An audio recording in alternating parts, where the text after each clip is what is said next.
వల్ల మాకేం ఇంపార్టెన్స్ వస్తుంది? అది చేస్తే ఒక్కసారి ఆలోచించండి. నేను అనేది ఏం ఇంపార్టెన్స్ వస్తుంది? ఆల్రెడీ కేసు ఫైల్ అయింది, ఆల్రెడీ చర్చ నడుస్తుంది, ఆల్రెడీ ప్రతిపక్షాలు దీన్ని తప్పుతో పట్టించినప్పుడల్లా నాలాంటి వాళ్ళు ఎవరో వచ్చి మళ్ళీ క్లారిఫికేషన్ ఇస్తున్నాము. ఇండస్ట్రీలో ఉన్న వాళ్ళందరికీ తెలంగాణ అనేది హైదరాబాద్లో కాంగ్రెస్ పార్టీ ఇండస్ట్రీకి చాలా ఫేవరబుల్గా ఉంది. మీ అందరికీ మంచి జరగాలి, మీ అందరికీ మంచి భవిష్యత్తు ఉండాలి, మంచి సినిమాలు ఇంకా తీయాలి, మంచి పేరు రావాలని కోరుకుంటోళ్ళమే తప్ప ఇట్లాంటి ఇన్సిడెంట్ ఇది ఇన్సిడెంట్ అయింది కాబట్టే కదా ఈ 10-15 రోజుల నుంచి 20 రోజుల నుంచి ఈ చర్చ నడుస్తుంది. ఇవాళ 19 రోజులు నేను అందుకే కన్స్ట్రక్టివ్గా మాట్లాడుతున్నా. నేను చెప్పేది ఏంటంటే మా ప్రభుత్వం ఎవరి మీద కక్ష సాధింపు చర్య లేదు. మా ప్రభుత్వానికి మంచి పాలన అందియాలని ఉంది. మా ప్రభుత్వంలో ఈ తప్పిదం వల్ల ఒక మహిళ ప్రాణాలు కోల్పోయిన మహిళ గురించి పట్టించుకున్న వాళ్ళు లేరని మేము స్పందించినాం 1-2 సార్లు. అందరం కూడా ఇవాళ మరి వీళ్ళందరూ మాట్లాడుతున్నారు ప్రధానమంత్రి నిధి నుంచి సీఎం రిలీఫ్ ఫండ్ ఎట్లుంటుందో పీఎం రిలీఫ్ ఫండ్ కూడా ఉంటుంది కదా. మరి బండి సంజయ్ గారు, పురంధేశ్వరి గారు వీళ్ళందరూ కలిసి పీఎం రిలీఫ్ నుంచి ఈ రోజన్నా స్పందించిరా 1 కోటి రూపాయలు ఆ మహిళకి ఇప్పిస్తామని? మా ప్రధానమంత్రి నిధుల నుంచి రిలీఫ్ ఫండ్ నుంచి ఈ యాక్సిడెంట్లో వీళ్ళందరూ సినిమా యాక్టర్కి వెనుక ఇది సినిమా యాక్టర్ తప్పే లేదు, సినిమా యాక్టర్ తప్పు లేనప్పుడు మరి ఆమె ఎలా చచ్చిపోయింది? ఎవ్వరు తప్పు లేకుండా ఎలా పోయింది? ఎవ్వరు తప్పు లేకుండా ఈ తొక్కిసలాట ఎందుకయింది?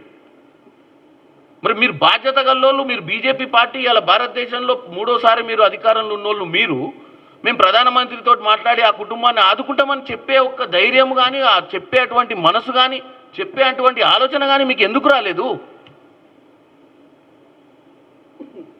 మీరు రేవంత్ రెడ్డి గారిని ఎట్లా తప్పు పడదాము, రేవంత్ రెడ్డి గారు కండవగప్పే వ్యక్తి ఎవరన్నా ఉండి అక్కడ గొడవ చేసి దాని మీద స్పందించాలన్న ఆలోచన మీకు వచ్చింది పక్క రాష్ట్రంలో ఉండి కూడా.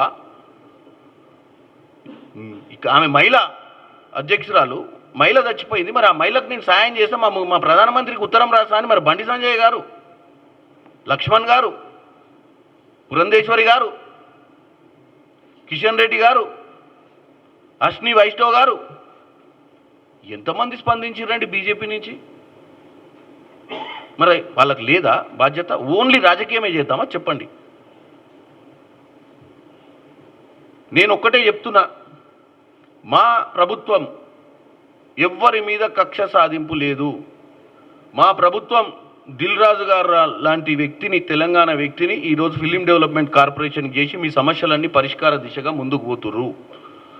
చిత్రసీమ లాంటి కాలనీ ఎన్నకట ప్రభాకర్ రెడ్డి గారు అప్పుడు తెలంగాణలో మా పార్లమెంట్లోనే మా తుంగతుర్తికి సంబంధించిన వ్యక్తి ఆయన ఇనిషియేట్ చేస్తేనే ఈరోజు చిత్రసీమ కాలనీలో వాళ్ళ చిన్న డైరెక్టర్లు ఏమంటారు దాంట్లో పనిచేసే కార్మిక సంఘాలకు ఇల్లులు కేటాయించడానికి అప్పుడు భూమి ఇచ్చింది కూడా కాంగ్రెస్ ప్రభుత్వంలోనే. కాబట్టి కాంగ్రెస్ ప్రభుత్వానికి చిత్తశుద్ధి ఉంది. కాంగ్రెస్ ప్రభుత్వం ఇప్పుడున్నటువంటి ముఖ్యమంత్రి గారికి అల్లు అర్జున్ గారి మీద కోపం కానీ, పర్సనల్గా ఇండస్ట్రీ మీద కానీ కోపం కాదు, ఈ ఇన్సిడెంట్ మీద ఆయన ప్రజాపాలన చేయాలనుకుంటున్నాడు, ప్రజలకు మంచి చేయాలనుకుంటున్నాడు కాబట్టి స్పందించాల్సి వచ్చింది. కేసులు కట్టే విషయంలో కానీ ఇంకొకరు అంటారు ఎవరో పోలీస్ ఆఫీసర్ సస్పెండ్ అయ్యి ప్రెస్ మీట్ పెడితే అది కూడా ప్రభుత్వానికి అంటగడతారు. ఆయన ఆల్రెడీ సస్పెండ్ చేసిరు. దేనికైనా ఆయన ఉద్యోగం పోయి ఆయనది ఏం అజెండానో తెలియదు. మరి ఆయన ఉద్యోగం పోయింది కాబట్టి నా ఉద్యోగం ఎందుకు పోయిందో చెప్పుకోవడానికి వచ్చి ఆయన ప్రెస్ మీట్ పెడితే ఎవరన్నా పోలీస్ ఆఫీసరు మళ్ళీ తొందరగా ఉద్యోగంలోకి రావాలనుకుంటాడు కానీ ఆయన సూసైడ్ చేసుకోవాలని ఎందుకు అనుకుంటూ ఆయనకే తెలియాలి. మరి వచ్చి మాట్లాడి ప్రభుత్వం దాని మీద చర్యలు తీసుకుంటుంది. ఆల్రెడీ వాళ్ళ డిపార్ట్మెంట్ దాని మీద చర్యలకు ఆదేశించింది. ఎందుకంటే ఆయన ప్రెస్ మీట్ పెట్టడానికి లేదు.